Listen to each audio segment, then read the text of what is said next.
Hello friends, welcome back Spain news channel நண்பர்களே. இன்றைக்கி இந்த வீடியோவில் மிக முக்கியமான ஒரு பரிகாரத்தை தாங்க இந்த வீடியோவில் பார்க்க போகிறோம். ஸோ என்ன பரிகாரம் பார்க்க போகிறோம் அப்படிங்கிறத வாங்க இன்ட்ரோவில் பார்க்கலாம். 2026 முதல் மாதமான ஜனவரி மாதம் முடிந்து நாளை நாள் பிப்ரவரி மாதம் 2வது மாதம் ஸ்டார்ட் ஆக போகுது. ஸ்டார்ட் ஆகக்கூடிய 2வது மாதம் நாளை நாள் ரொம்ப சுபமான மாதமாக இருப்பது மாதிரி சூழ்நிலை ஃபஸ்ட்டு டேவே அமைஞ்சிருக்கு. நாளை நாள் பிப்ரவரி 1 தமிழ் மாதம் தையுடைய 18ஆம் நாள் நிறைஞ்ச ஞாயிற்றுக்கிழமை ரொம்ப சிறப்பான நாளாக வந்திருக்கு. அப்படி என்ன சிறப்பான நாள் அப்படின்னு கேட்குறீங்களா? நாளை நாள் பார்த்தீங்கன்னு வச்சுக்கோங்களேன், பௌர்ணமியானது வருது. நாளை நாள் வரக்கூடிய பௌர்ணமி தை மாதத்தில் வரக்கூடிய பௌர்ணமி. மற்ற மாதங்களில் வரக்கூடிய பௌர்ணமி காட்டிலும் நாளை நாள் வரக்கூடிய பௌர்ணமி ரொம்ப விசேஷமான பௌர்ணமியாக கருதப்படுது. இந்த தை பௌர்ணமியில் பிரபஞ்சத்தில் நல்ல சக்திகளானது உலா வரும். அதனால் நாளைய இந்த பௌர்ணமியில் சில ஆன்மீக ரீதியான விஷயங்கள் செய்ய வேண்டும் என்பது குறிப்பிடப்படுது. ஸோ அது என்ன அப்படிங்கிறத தான் இந்த வீடியோவில் சொல்ல போகிறேன். குறிப்பாக பெண்கள் இந்த விஷயங்களை கண்டிப்பாக செய்ய வேண்டும் என்பது குறிப்பிடப்படுது. ஸோ அதெல்லாம் என்னங்கிறத இந்த வீடியோவில் சொல்ல போகிறேன். தெளிவாக இந்த வீடியோவை பாருங்கள், உங்களுக்கான பலனை தெரிஞ்சுக்குங்க. அதாவது என்ன செய்யணும் அப்படிங்கிறத தெரிஞ்சு அதனால் கிடைக்கக்கூடிய பலனை தெரிஞ்சுக்குங்கிறத சொல்ல வரேன். ஆக்சுவலி தை மாதங்கிறது ரொம்ப சிறப்பான மாதம். தை பிறந்தா வழி பிறப்பு என்ற பழமொழி நம்ம எல்லாருமே கேள்விப்பட்டிருப்போம். இந்த பழமொழி கேள்விப்படாதவங்க யாருமே இருக்க மாட்டோம். அந்த அளவுக்கு ஒரு மிக சிறப்பான மாதமாக தை மாதம் கருதப்படுது. தை மாதத்தில் தமிழர்கள் திருநாளான பொங்கல் பண்டிகை கொண்டாடப்படும். அதுக்கப்புறம் தை மாதத்தில் பூசம் நட்சத்திரம் ரொம்ப சிறப்பான நாள். தைல பௌர்ணமி ரொம்ப சிறப்பான நாள். தை அமாவாசை ரொம்ப சிறப்பான நாள். தைல வெள்ளிக்கிழமை சிறப்பான நாள். தைல செவ்வாய்க்கிழமை சிறப்பான நாள். தையே ஒரு சுப மாதம். அதனால் சுப காரியங்கள் செய்கிறதா இருந்தால் தைல என்னைக்கு வேணாலும் செய்யலாம். அதுலேயும் ரொம்ப ஸ்பெஷலாக தை பௌர்ணமி தை பூசலாக வரும்போது ரொம்ப ஆன்மீக ரீதியாக சில விஷயங்கள் செய்யணும் என்பது சாஸ்திரத்திலே கூறப்படுது. அந்த வகையில் பிப்ரவரி 1ஆம் தேதி நாளை நாள் தை பௌர்ணமியும் தை பூசமும் சேர்ந்து வருது. இந்த சிறப்பான நாளில் என்ன மாதிரியான விஷயங்கள் செய்யணுங்கிறத சொல்ல போகிறேன். அதில் தை பௌர்ணமியில் இந்த தானங்கள் செய்தால் இதனால் உங்கள் வாழ்க்கையில் இருக்கக்கூடிய நிலைமை மாறும் என்பது சொல்லப்படுது. ஸோ தானத்திலே சிறந்த தானம் அப்படிங்கிறது அன்னதானம். அன்னதானத்தை போல இன்னும் சில தானங்கள் செய்கிறது ஆன்மீக ரீதியாக நல்லது என்று குறிப்பிடப்படுது. ஸோ ஆன்மீக ரீதியாக நல்லது என்று குறிப்பிடப்படக்கூடிய அந்த தானங்கள் என்ன செய்யணும் அப்படிங்கிறத தான் இந்த வீடியோவில் பார்க்க போகிறோம். ஸோ ஆல்ரெடி தைப்பூசு தண்ணிக்கு பரிகாரம் என்ன பண்ணும், என்ன தானம் செய்யணும் அப்படிங்கிற வீடியோலாம் ஷேர் பண்ணியிருக்கேன். அதெல்லாம் பார்க்கலாம், நம்ம சேனலுக்குள்ளே போய் செக் பண்ணி பாருங்கள், வீடியோ இருக்குது. அதோடு இப்போ தை பௌர்ணமியில் செய்ய வேண்டிய தானங்கள் பற்றியும் இந்த வீடியோவில் சொல்ல போகிறேன். ஆக்சுவலி இந்த தானங்கள் உங்களோட சக்திக்கு ஏற்ப நீங்கள் செய்தாவே போதும். நிச்சயமாக பார்த்தீங்கன்னு வச்சுக்கோங்களேன், உங்களுக்கு பலிக்கும். ஸோ தை மாத பௌர்ணமியில் அதிர்ஷ்ட மலையில் நனையறதுக்கு இந்த 5 பொருட்களை தானம் பண்ணும் என்பது சொல்லப்படுது. அந்த 5 பொருட்கள் என்ன, அதை எப்படி தானம் பண்ணும் அப்படிங்கிறத தான் இப்போ நான் உங்களுக்கு சொல்ல போகிறேன். ஸோ தானங்கிறது பார்த்தீங்கன்னு வச்சுக்கோங்களேன், நான் சொல்கிறத தான் செய்யணும். அதுவும் இந்த நாளில், இது ஞாயிற்றுக்கிழமை சூரிய பகவானாருக்கு உகந்த நாளில் இந்த பௌர்ணமி வந்திருக்கிறதுனால அதுக்கு தகுந்தாற் போல தான் தானம் பண்ணுங்கிறது சாஸ்திரத்திலே சொல்லப்பட்டிருக்கு.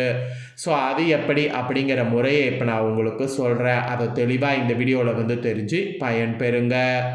உத்தராயண காலத்தில் வரக்கூடிய முதல் பௌர்ணமி தை மாதத்தில் வரக்கூடிய பௌர்ணமி. அதனால தான் மற்ற மாதத்தில் வரக்கூடிய பௌர்ணமி காட்டிலும் அதிக சிறப்புடையது என்று சொல்லப்படுது.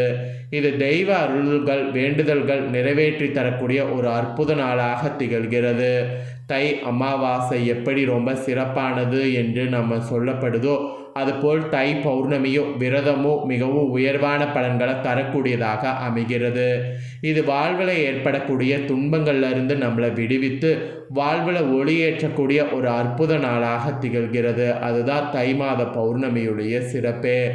இந்த தை மாத பௌர்ணமியில் புனித நீராடினால் நம்ம மனதில் இருக்கக்கூடிய தேவையற்ற குழப்பங்கள் நீங்கி அறிவாற்றலுங்கிறது பெருகும்.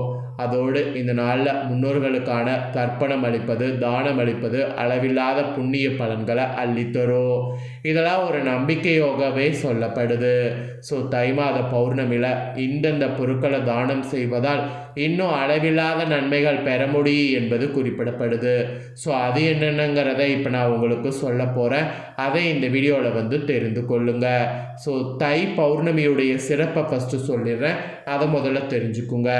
தை மாதத்தில் சிறப்புமிக்க நாட்களில் ஒன்று தையில் வரக்கூடிய பௌர்ணமி. அனைத்து மாதங்களில் வரக்கூடிய பௌர்ணமியை காட்டிலும் தை மாதத்தில் வரக்கூடிய பௌர்ணமி நினைத்ததை நிறைவேற்றி வைத்து அளவில்லாத புண்ணியங்களை தரக்கூடிய நாளாகும். பெரும்பாலும் தை மாத பௌர்ணமி பூசம் நட்சத்திரமும் இணைந்து வரும். ஸோ நாளை நாள் அந்த மாதிரி தான் வருது. இந்த நாளில் புனித நதிகளில் புனித நீராடினால் உங்கள் ஆத்மா சுத்தமடையும். அதோடு பெருமாள் வழிபாடு, முன்னோர்கள் வழிபாடு நமக்கு அவர்களுடைய ஆசையும் பாவங்களிலிருந்து மன்னிப்பும் கிடைக்க செய்யும். குறிப்பாக திரிவேணி சங்கமத்தில் நீராடுவது மிகவும் சிறப்பு. இந்த ஆண்டு தை பௌர்ணமி பிப்ரவரி 1ஆம் தேதி நாளை ஞாயிற்றுக்கிழமை வருது. ஸோ இந்த நாளில் அதனால் நீராட பாருங்கள். அதோடு குறிப்பிட்ட 5 பொருட்களை தானமாகவும் அளிங்க. அதனால் அளவில்லாத அதிர்ஷ்டம், வெற்றி, செல்வ வளம் ஆகியவற்றை கிடைக்க செய்யும். ஸோ அதுக்காக என்னென்ன தானம் பண்ணும் அப்படிங்கிறத இப்போ நான் உங்களுக்கு சொல்கிறேன். அந்த தானம் செய்கிறத பற்றி இந்த வீடியோவில் தெரிஞ்சுக்குங்க. ஃபஸ்ட்டு செய்ய வேண்டிய தான பொருள் என்னன்னு பார்த்தீங்கன்னா எள், அதுவும் கருப்பு எள். தை மாத பௌர்ணமியான நாளை நாள் எள்ள தானமாக அளிப்பது மிக மிக உயர்வானதாகும். இது செல்வ வளம், நல்ல ஆரோக்கியம், மகிழ்ச்சி ஆகியவற்றை தரும். எள் ஆன்மீகத்தன்மை கொண்டதாகும். இதை தானம் செய்வதால் ஆத்மாவில் உள்ள எதிர்மறை ஆற்றல்கள் நீங்கும், பாசிட்டிவ் ஆற்றல்கள் ஈர்க்கப்படும், அதிக அளவில் நன்மைகள் நடைபெறும். கோவில்கள் அல்லது ஏழைகளுக்கு எள்ளை வாங்கி தானமாக கொடுங்க. ஸோ ஃபஸ்ட்டு நாளினால் தானம் செய்ய வேண்டிய பொருள் எள் என்பது குறிப்பிடப்படுது. அப்புறம் 2வது தானம் செய்ய வேண்டிய பொருள் என்னன்னு பார்த்தீங்கன்னா வெல்லம். ஆக்சுவலி வெள்ளத்தை தானமாக கொடுப்பதால் வாழ்க்கையில் மகிழ்ச்சி, இனிமை, நன்மைகள் அதிகரிக்கிறதுக்கு வாய்ப்பு இருக்குது. வெள்ளம் என்பது மகிழ்ச்சி மற்றும் செல்வ வளத்தின் அடையாளமாக கருதப்படுது. இதனாலினால் தானமாக கொடுப்பது புண்ணிய செயலாக கருதப்படுது. அதுவும் கோவில்களுக்கு பிரசாதம் தயாரிப்பதற்கு அல்லது ஏழைகளுக்கு வெள்ளத்தை தானமாக கொடுக்கலாம். இதனால் நீங்கள் மகிழ்ச்சி, நன்மைகளை மற்றவர்களோடு பகிர்ந்து கொள்கிறீர்கள் என்று அர்த்தம். இதனால் உங்களை சற்று மகிழ்ச்சிகளை அதிகமாக்கும், நன்மைகளும் அதிகரிக்க துவங்கும். அதனால் இந்த தானமும் செய்ய மறக்காதீங்க. அப்புறம் 3வதாக தானம் செய்ய வேண்டிய பொருள் என்னன்னு பார்த்தீங்கன்னா போர்வை. தை பௌர்ணமியில் போர்வைகளை ஏழைகளுக்கோ சாலையோர வசிப்பவர்களுக்கும் தானமாக கொடுக்கணும். இது ஒரு நல்ல கர்மாக்கள் ஆசிகளை உங்களுக்கு வழங்கும். போர்வை என்பது பாதுகாப்பு, அக்கறையின் அடையாளமாகும். இதை தானமாக கொடுப்பது சுயநலம் இல்லாத தன்மையாக கருதப்படுது. இது உங்களுக்கு பயங்கரமான புண்ணியங்களையும் அளவில்லாத நன்மைகளையும் பெற்றுத்தரும். அதனால் இந்த தானத்தை நாளை நாள் செய்ய மறக்காதீங்க. இந்த தானம் செய்யக்கூடிய அத்தனை பேருக்கும் அளவில்லாத நன்மைகள் உண்டாகும். அப்புறம் 4வதாக செய்ய வேண்டிய தானம் என்ன அப்படின்னு பார்த்தீங்கன்னா மண்பாண்டங்கள். பௌர்ணமி நாளில் மண் பாண்டங்களை தானமாக கொடுப்பதால் அதிர்ஷ்டம், செல்வம் அதிகரிக்கும். மண் பானைகள் என்பது எளிமை மற்றும் மனித நேரத்தின் அடையாளமாகும். இதை கோவில்களுக்கும் ஏழைகள் நீரை சேகரித்து வைப்பதற்கும் நீங்கள் வாங்கி கொடுப்பது நல்லது. இது உங்கள் வாழ்க்கையில் செல்வ வளத்தை பெருக செய்யும். அதனால் இந்த தானம் கண்டிப்பாக செய்ய வேண்டும். அதுக்கப்புறம் ஃபைனலாக 5வதாக செய்ய வேண்டிய தானம் என்னன்னா அன்னதானம். அமாவாசை மட்டுமின்றி பௌர்ணமியிலையும் யாருக்காவது அன்னதானம் அளிப்பது உயர்ந்த புண்ணிய பலனை தரும். இது ஆசீர்வாதத்தையும் நிறைவான வாழ்க்கையும் உங்களுக்கும் அளிக்கும். உணவு என்பது நிறைவை தரக்கூடியது. இதனால் ஆதரவற்றவர்கள், ஏழைகள், கோவில்கள் ஆகியவற்றில் அன்னதானம் செய்யுங்க. இது உங்களுக்கு பெரிய அளவில் நன்மைகளை பெற்றுத்தரும். அன்னதானம் நீங்கள் எது வேணாலும் செய்யலாம், ஆனால் அன்னதானம் செய்கிறது ரொம்ப நல்லது. ஸோ இந்த மாதிரி 5 விஷயங்களை நாளை நாள் தானம் செய்தீங்கன்னா அளவில்லாத நன்மைகளை நீங்கள் பெற முடியும்.